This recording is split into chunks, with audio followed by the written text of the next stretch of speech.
بسم اللہ الرحمن الرحیم۔ مولا ارشاد فرماتے ہیں آفت الدین العجب والحسد والفخر۔ مولا فرماتے ہیں کہ دین کی آفات تین چیزیں ہیں جو دین کو تباہ کر دیتی ہیں، برباد کر دیتی ہیں۔ سب سے فرمایا پہلے العجب۔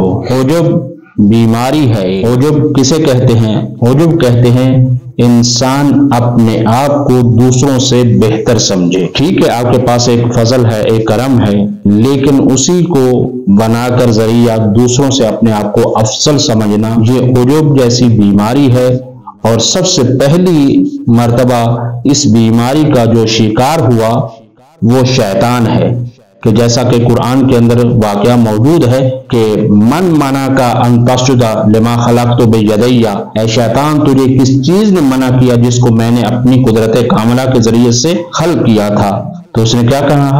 انا خیر منہ خلقتنی من نار وخلقتہ من طین، اے پروردگار مجھ میں اور اس میں یہ فرق ہے کہ مجھے تو نے آگ سے خلق کیا اور اس کو مٹی سے خلق کیا، لہذا اس پر اس نے عجب کیا کہ میں اس سے بہتر وانا خیر منہ ہوں۔ یہ عجب ایسی بیماری ہے کہ انسان کو شیطان بنا دیتی ہے۔ لہذا میرے مولا نے جو کہا ہے کہ دین کی آفت کا نام عجب ہے۔ اسی طرح سے کہتے ہیں کہ دو باپ بیٹا تھے، رات کا وقت نماز شب پڑھ رہے ہیں، تو نماز شب پڑھ کر فارغ ہوئے تو ایک مرتبہ بیٹے نے یہ کہا بابا جان دیکھیں ہم نماز پڑھ رہے ہیں اور یہ پورے شہر والے یا گاؤں والے سو رہے ہیں تو ہم ان سے بہتر ہیں۔ تو باپ نے بہت اچھا جملہ کہا بیٹا اگر آپ کے دل میں یہی خیال آنا تھا تو آپ کے لیے بہتر یہی تھا کہ آپ بھی انہی طرح سوتے رہتے، آپ بھی نماز نہ پڑھتے، کہیں آپ نماز پڑھ کے عجب کا شکار نہ ہو جائیں۔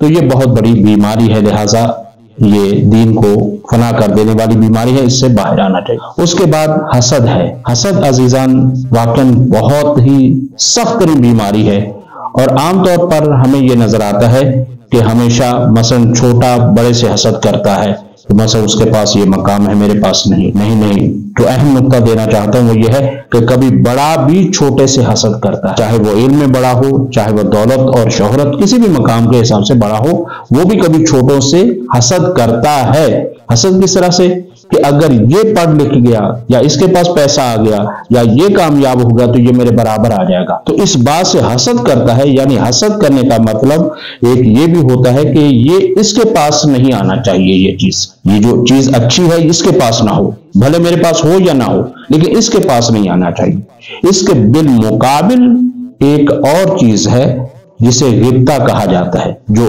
حسد ہے یہ صفات مذمومہ میں سے ہے، اور غبطہ صفت ممدوحہ ہے، یعنی اچھی صفت ہے، اور یہ وہ صفت ہے جو انبیاء علیہ السلام اور شہداء میں بھی پائی جاتی ہے اور ہونی بھی چاہیے۔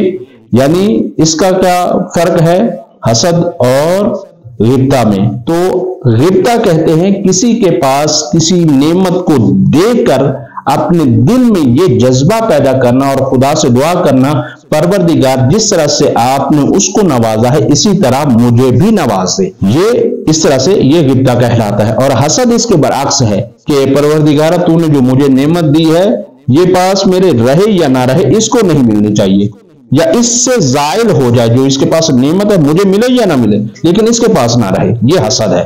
لیکن کسی کے پاس اچھی چیز دیکھ کر اور اپنے لیے دعائے خیر کرنا اور ان کے لیے بھی دعائے خیر کرنا کہ ان کے پاس بھی رہے، یہ دل میں تمنا رکھنا، یہ غبطہ کہلاتا ہے۔ اور روایات میں یہ ملتا ہے کہ قیامت کے دن تمام شہداء بلا استثناء ہے، تمام شہداء حضرت ابوالفضل العباس پر غبطہ کریں گے کہ اے پروردگار جو مقام میں حضرت ابوالفضل العباس کو ملا ہے کاش یہ مقام ہمیں بھی مل جاتا۔ تو آپ نے دیکھا کہ غبطہ صفت اچھی ہے اور حسد بری چیز ہے۔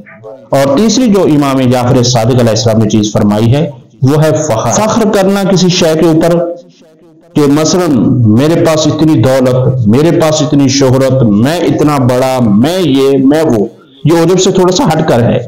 یعنی اپنی چیزوں پر فخر کرنے لگنا، اپنے آپ کو بڑا سمجھنے لگ جانا، یہ بھی بہت بڑا عیب ہے۔ لہذا میرے مولا کا بہت ہی عظیم فرمان ہے، اگر کاش ہم اس کے اوپر